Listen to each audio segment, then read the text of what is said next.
Good morning, viewers. India and the United States have recently taken a major step in strengthening their trade relationship, with tariffs being reduced to 18%. What does this really mean for the businesses and the consumers? To decode this, today we have with us our expert analyst, Professor Nageshwar Garu. Good morning, sir. Thank you for joining us today. Thank you. Sir, in simple terms, what does this latest India-US trade deal mean to us? The first problem is nobody knows whether there is a deal or not.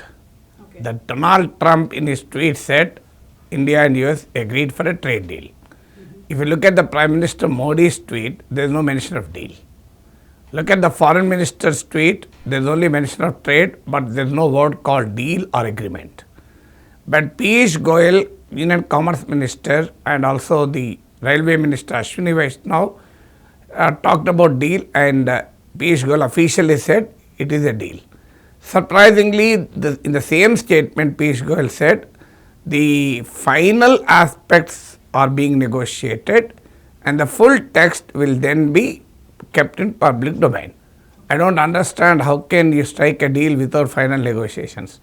I really don't understand. Can a marriage take place without fixing or arranging for the marriage? So, the Union Commerce Minister on one hand says a trade deal was struck between India and US. On the other hand, he says final things are being negotiated. I don't understand how can there be a deal without final negotiations. Then Union Finance Minister Nirmala Sitharaman was interviewed by Navika Kumar. I saw it in Mirror TV yesterday. It's a Times Now group channel. Surprisingly, Sitharaman says she is not aware of details of the deal. I can't understand how can Finance Minister be kept in dark about such a significant deal which has a major bearing on the economy. And the Finance Minister herself said in a national television that she is not aware of details, she has not seen the details. She is a member of the Cabinet Committee on Economic Affairs, she is a member of the Cabinet Committee on Political Affairs, she is a member of the Cabinet Committee on Security Affairs, and she is such a senior minister, and that too trade deal which is related to her field, her ministry. And so therefore Finance Minister is uninformed.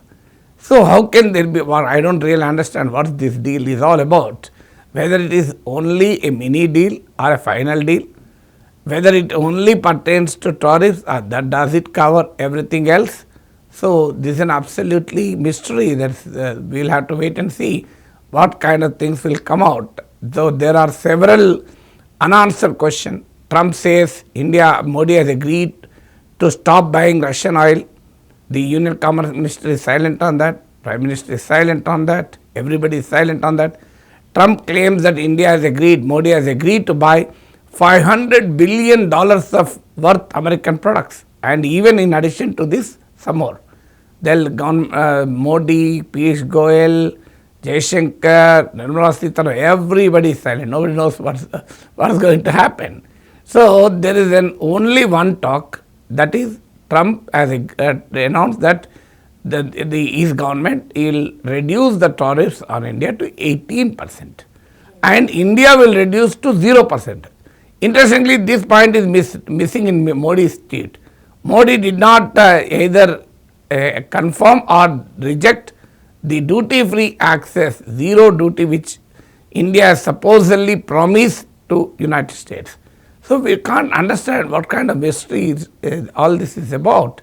So when Trump says India has agreed for zero duty, Government of India doesn't mention it, Prime Minister Modi doesn't mention it.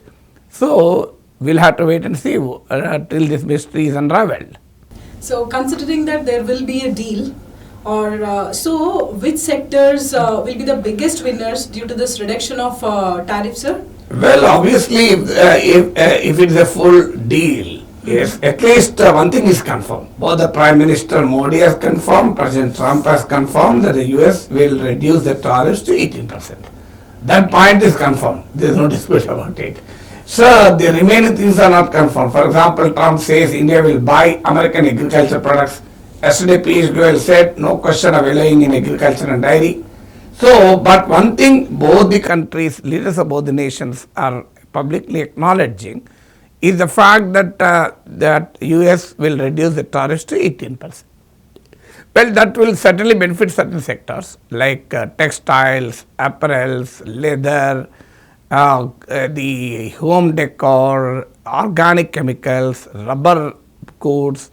So, the gems and jewelry, these are hard hit by American sanctions. So, these are all the labor intensive sectors. So, for example, in Surat, there has been a massive layoff of workers, and even school dropouts have increased. So, the recent data presented to the parliament revealed that there is a sharp decline in this sharp increase in the school dropouts, indicating a large scale layoff of workers, because Surat is the above India's diamond industry. So, therefore, these sectors will certainly benefit, because India will have 18%, India will face 18% tariff, and as the Commerce Minister Piyush Goyal himself said, that this is lesser than what is being tariffed on our neighbors and also on our competitors. It is true. For example, Bangladesh and Sri Lanka has 20% duty, Indonesia, Pakistan, Malaysia, and Thailand has 19% duty, Vietnam has 20%, Myanmar and Laos has 40%, Mexico has 25%, Canada has 35%. So, compared to all these countries, India and Brazil has 50%.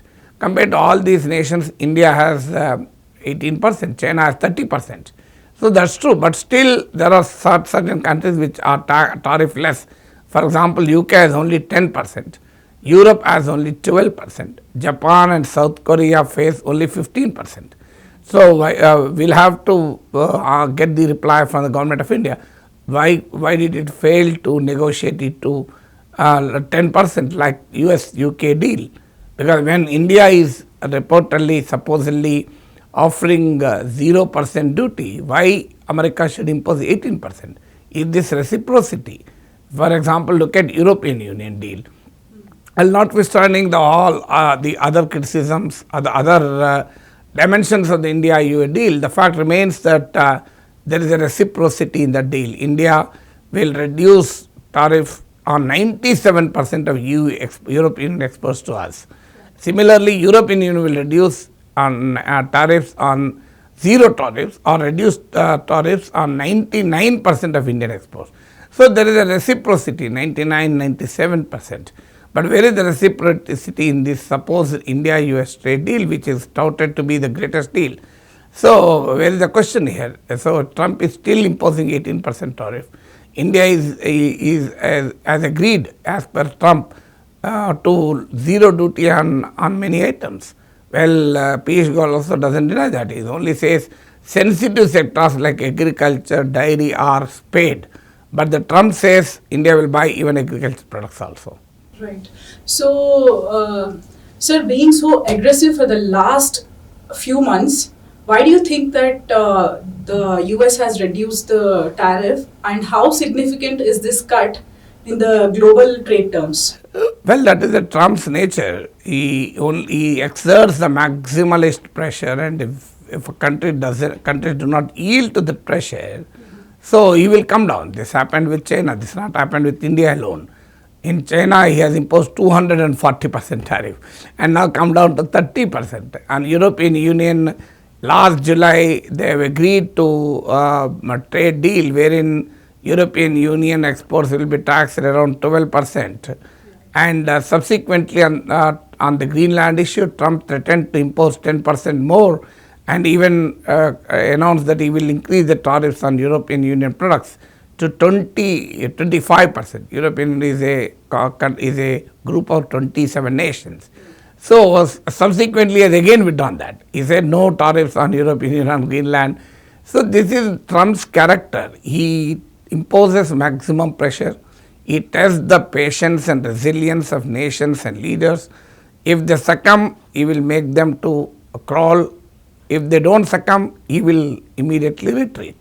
That is the character of Trump. So therefore, in India also he has gone up to 50%. But the point is, India could have waited for a couple of months, because the Russian, if the Ukraine war ends, automatically the 25% tariffs imposed due to Russian oil imports will go automatically. Similarly, the US Supreme Court is hearing the case. Well, according to the American Constitution, the president doesn't have power to impose unilateral sweeping tariffs on all the nations. So that is the power of the Congress, not the president. But president used a archaic law called International Economic Emergency Powers Act. So using this act, citing trade deficit, Trump said this is an emergency situation, otherwise American economy will collapse. So this the lower courts have already objected to president using powers under International Economic Emergency Powers Act, and the issue is before Supreme Court. Some of the judges who are known to be conservative, who are even appointed by the President Trump himself, have expressed skepticism on the constitutional powers of the president to impose such tariffs. Even President Trump has said that there will be a very big problem if US Supreme Court invalidates these tariffs. So that's the second. Third is there are several nations which are still resisting. Look at Brazil. Brazil is not a bigger nation or a more powerful nation than India. Notwithstanding the 50% tariff, Brazil is resisting. And look at, forget about China. China is anyhow resisting. So you have countries like South Africa resisting. So India should have taken clue from that. So such a nation aspiring to be the global power cannot succumb to Trump's tantrums like this. So, moving on, sir, do you think that this tariff reduction, how significant this tariff reduction is going to make Indian exports in the US market? Is it going to be competitive in the US market? Well, that is again a difficult question. Tariffs is only one aspect of that. You asked a very interesting question. Will it make Indian goods competitive? But the problem is tariffs is only one aspect of it, Yashaswini. The other aspects are non-tariff barriers, like sanitary, phytosanitary. I will give you an example. For example, carpets are exported from Eluru in Andhra Pradesh even up to United States. So from Andhra Pradesh we export carpets. Well, United States imposed sanctions on those carpets, claiming that child labor is used to produce these carpets. So to stop the child labor, we will not import your carpets. Similarly, citing environmental clauses, citing labor standards. So US has been blocking India's exports and anti-dumping duty. For example, on steel and aluminum, US has imposed anti-dumping duties. Anti-dumping essentially mean if there is a large scale inflow of goods from one particular country at a very cheaper level, the domestic industry will be impacted adversely. So then that government imposes anti-dumping duties. So tariff is only one aspect of the trade barriers. So there are other host of trade barriers. Not only that, there are other aspects like H1B visa. Trump did not say anything about it. So $1 lakh on H1B visa. There is an attempt to scrap the OPT facility available for Indian students completing their studies in US. So there are certain other irritants. So that's the first factor. So the first factor is, so if what will happen if Trump imposes non-tariff barriers like citing environmental clauses, citing labor standards, imposing anti-dumping duties. That is the number one problem. Number two, Trump has a tendency to link trade with non-trade issues. For example, he linked trade with the Greenland in the case of European Union. So he said if the European Union doesn't resist, if the European Union continues to resist Greenland's accession to US, then I will impose 10% tariff. What is the relationship between trade and Greenland? I don't understand. Even on Operation Sindhu, Trump claimed that he has made India and Pakistan to end the war using the trade weapon. So for every damn thing Trump says trade. So tomorrow he may even link tariff. So allow me to mediate in Kashmir, otherwise I will increase the tariff. So that kind of a problem will also be there. Don't buy any defense equipment from Russia, otherwise I will increase the tariff. So that is the second aspect of that.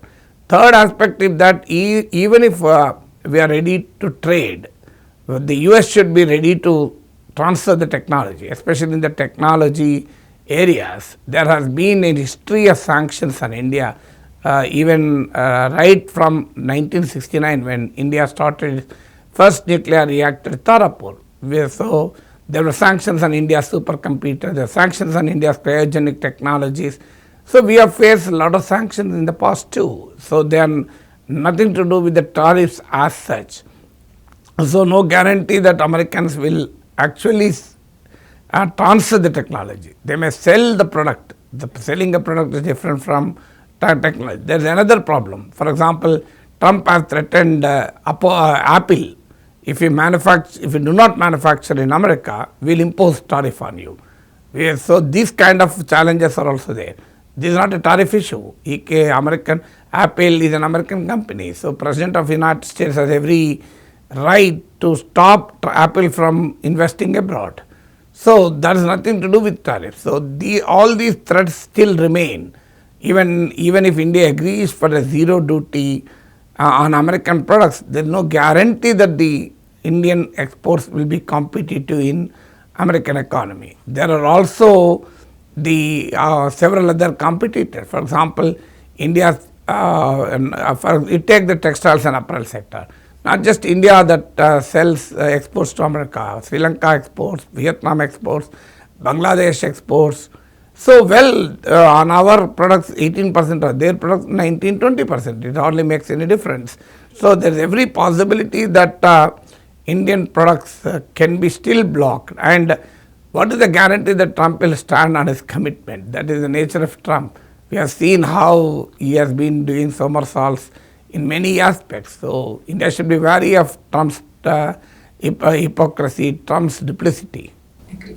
So do you see any short-term revenue loss for India due to this lower tariffs, or the high trade volumes, are they going to compensate? Well, the problem is nobody knows the details. When the finance minister of India doesn't know details, how can I know the details? So when the commerce minister says joint text is still not available, still not finalized, forget about available, final details are still being negotiated, how can Nageshwar still talk about the loss and gain and the balance sheet? But certainly if India agrees to zero duty on American exports, then this will hard hit India's agriculture, India's industry. Because, for example, look at agriculture. So even in the India-European trade deal also, we have excluded the core agriculture products. Well, some like European olive oil, etc., etc. That is not a big problem for India because we don't produce olive oil so much. So, for example, even in the case of the United States, we have already registered tariffs on almonds, walnuts, which are not a big production base in India. But if we agree to zero duties on agriculture, which Trump claims, which Commerce Minister denies, we really don't know.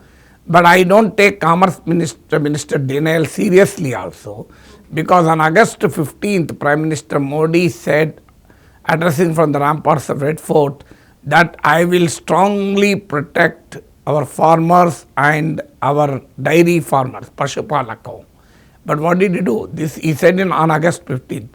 No question of surrendering the interest of farmers and our dairy producers for any trade deal. I may face any pressure, I will remain like a wall to protect their interest. This is what the Prime Minister said on August 15th. On August 18th, Modi government issued a circular removing the 11% import duty on cotton. As a result, cotton prices plunged in India. Farmers suffered a lot. So this happened. So given this experience between what has been publicly proclaimed and what has been practiced, classic case is the cotton. So today Trump says India agreed to buy, Modi agreed to buy agriculture products. Commerce Minister says no question of concessions in the sensitive sectors. Whom to believe? Normally we should not believe Trump. I am not believing Trump. I am only believing what was the experience. Why did Prime Minister say he will remain like a wall to protect the interest of farmers on August 15th, on August 18th? So surreptitiously you have issued a circular removing the 11% import duty on cotton. So given this experience, if American cotton, American soya, American corn enters Indian market, I think it will be a huge blow to the Indian farmers. And if American dairy products enter India, it will be a massive adverse impact on Indian dairy producers, because dairy is the second largest source of employment after agriculture in India. So this will impact India's most vulnerable sections. In the dairy sector, there is another problem also. There is the religious cultural dimensions, because a lot of animal byproducts are fed to cattle in America. And in agriculture, there is another problem other than the prices. So there are a lot of compromises made on genetically modified technologies in America. So they allow genetically modified food in the modification food chain. India is very strict on that. So if the GM technologies enter the food chain of India, it will have a long-term irreversible impact. So in case if India has agreed to buy American products in agriculture, dairy, that will be a death knell to our farmers. I am not talking about other sectors. There may be many other sectors which will be adversely impacted. Well, India may gain in textiles, leather, gems and jewelry. Well, that anyhow we have ensured their interest in the Indo-European deal also. Right. Why should I again compromise with US for that? I agree. So, this reduction of tariff or the deal, do you see it as a mere economic move, or it is more of a strategic geopolitical partnership? Even if it is a strategic geopolitical partnership also, it is disturbing. So any trade cannot be completely insulated from the geopolitics. But it will be much more disturbing. For example, Trump claims that India has agreed to stop buying Russian oil. Well, what will happen to India-Russia relations? So this is a time-tested friendship. So we not only buy oil from Russia, we will buy defense equipment from Russia. For example, the Russian-made S-400 was a big saver for us during the Operation Sindoor. It had made a very big benefit for us. It had provided. Even Army Chief has agreed to this. So now India is negotiating buying S-500. So you may remember United States imposing sanctions on S-400 under the Countering American Adversaries Through Sanctions Act, CARSA Act. So India got a waiver, but that waiver will not be available every time. So India-Russia relations will be at stake. For example, we have agreed to buy Venezuelan oil. That's what Trump says. This raises serious questions about endorsing American unilateral autocratic action on Venezuela. So that is again a very, very big geopolitical dimension. So these are all certain issues which India has to address, because of India has a great opportunity to unite all these nations who are hard hit by America. The European Union, Canada, Brazil. Unfortunately, we have lost that opportunity. Canadian Prime Minister in Davos appealed for a third path to countries like in Canada and India. But we have given up that kind of thing. For example, Chabahar port is a very, very important, strategically important port for India, in Iran. This port links Indian western coast to Iran, bypassing Pakistan, and it takes further to Central Asia, to Russia, to Europe. It's considered as India's north-south corridor. This is very important for us. So, due to Trump's pressures, we have completely withdrawn from the Chabahar port, and this budget doesn't allocate even a single rupee to Chabahar port. Even in the last year budget's revised estimate, there are $400 million budget allocation. This budget is completely silent on Chabahar allocation, which clearly indicates that India is compromising strategic interest also, which has a very serious geopolitical ramifications to arrive at a trade deal with United States. So what are the key risks or challenges that you foresee if suppose this agreement is set, and to implement this trade deal, how can we implement it effectively? Do you see any kind of risk or challenges? There are many risks. For example, there are risks because Trump's demands list is elastic. He will not stop at one place. We have seen with many other countries he deals with. Right. So Trump, especially when you deal from a position of vulnerability or weakness, he will exploit it further. So that's number one. So number two, Prime Minister Modi endorsed Trump's leadership in peace also, which is absolutely objectionable. So I don't understand how can Indian Prime Minister say Trump is promoting peace. So is Trump promoting peace? He is supporting Pakistan. So he is supporting takeover of Gaza almost. So he has kidnapped the Venezuelan president. So he is threatening Cuba, Mexico, Brazil. All these countries are India's friends. So he is threatening Iran. So he has even threatened Europe also. His friendly nation like Denmark and Greenland. So our Prime Minister says Trump leadership is great for peace, stability and prosperity. So we should not come down to the Asim Munir's level. Asim Munir is praising Trump like that. He has even nominated Trump to the Nobel Prize. Right. Should India also do that? That's some serious questions. India is a great power, is an aspiring power. So we have withstood the sanctions in the last 70, 50 years. So India has grown despite American sanctions. American sanctions were there on our nuclear technologies, on space technology, on our missile technology, on our supercomputing technology. We have all along faced these sanctions. But still India has grown. America has was compelled to recognize India's strength.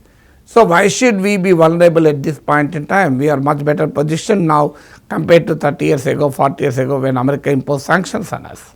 Right. So does this deal help US diversify their supply chains away from other countries? Well, we are not a very big, US is a big export destination for India, no doubt. But India is not such a big import destination for the United States. So it's true that US buys a lot of things from India, but it is also true that compared to India-US trade, China-US trade is many times more. So we are not the largest trading partner for US. US is one of the largest trading partner for India. So there are US-Europe partnership is there, US-China partnership is there. We are one among many. For us, US is certainly important, no dispute about it. So I think around 18% of India's exports go to US.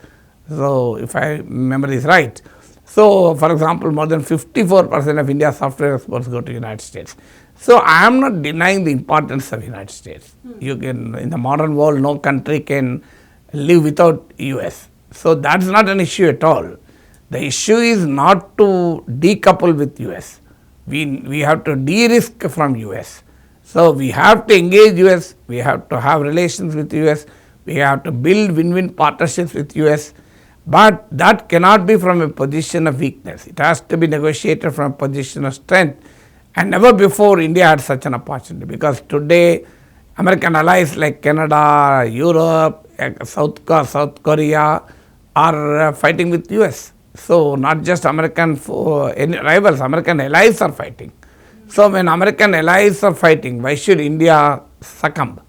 So from 50 to 25, 25 to 18, so can we foresee zero tariff or a free trade agreement between India and US? And how do we see the future of the businesses in India in the next 6 to 12 months? So both are interlinked. The future of businesses are linked to what kind of tariffs America will impose. Am I right? Both right. Your questions are interlinked. Right. So, if you read Trump carefully, I don't think even Trump can predict anything about himself. So Trump is highly unpredictable. He has gone up to 240% in relation to China. He has come down to 30%. Look at Europe. He has 10%, 12% to additional 10% to additional 25%. Again came down to 12% only. So this is the history of Trump. Trump is absolutely unpredictable, and you cannot ever imagine America allowing Indian export on zero duty, because that is not Trump. Trump make America great again theory says it doesn't allow such kind of a facility. You cannot have an equal partnership with US. US believes in master-client relationship. It doesn't believe in equal partnership at all. That to any country which demonstrates its vulnerability so openly. When you expose your vulnerability, United States will never do that, and Trump will never do that. Trump will only listen to strength. He has listened to China. Why? Because China responded with strength. South Africa, Brazil, Canada are responding with strength. Despite their vulnerabilities with US, they are more vulnerable to US than us. So Trump doesn't respect any country or any leader who sounds weak. So he only respects strong men. He respects Jinping, he respects Putin because they are very strong in their stand. So the moment you are vulnerable, America will make you more vulnerable. That is the character of American state. So it's extremely difficult in such a volatile economic situation, given the global headwinds and such a complex geopolitical and geoeconomical scenario, and that too as long as a maverick, ever wavering Trump at the helm of affairs in world superpower, greatest power. So Indian businesses should never think about predictability. They should be prepared to all kinds of scenarios. Agree. So thank you so much, sir, for joining us today and providing your wonderful insights. Thank you, Shashini. Thank you.